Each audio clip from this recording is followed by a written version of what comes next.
TB రోగులు తీసుకోవాల్సిన కొన్ని జాగ్రత్తలు. పోషకాహార లోపం, తరచూ ధూమపానం, రోగనిరోధక శక్తి తగ్గిన వారికి, దీర్ఘకాలంగా మూత్రపిండాలు సమస్యలు, వివిధ రకాల వ్యాధులతో బాధపడే వారికి టీబీ అంటే క్షయ వచ్చే అవకాశం ఎక్కువ. ఈ వ్యాధి ప్రధాన లక్షణం దగ్గు.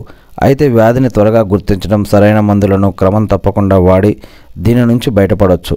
జంక్ ఫుడ్, కూల్ డ్రింకులు తీసుకుంటే రోగనిరోధక శక్తి తగ్గి క్షయ ముప్పు పెరుగుతుంది. కూరల్లో మరీ కారం, మసాలాలు లేకుండా రోజుకు 3 సార్లు భోజనం చేయాలి.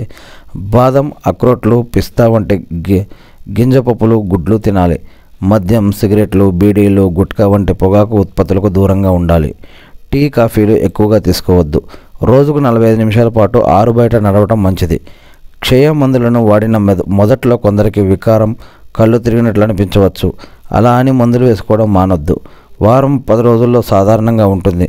మధ్యలో మానేయకుండా మందులను వేసుకుంటూ టీబీ నుంచి బయటపడొచ్చట. ఇవన్నీ కూడా మనం వేటీ న్యూస్ నుంచి తీసుకున్నటువంటి న్యూస్.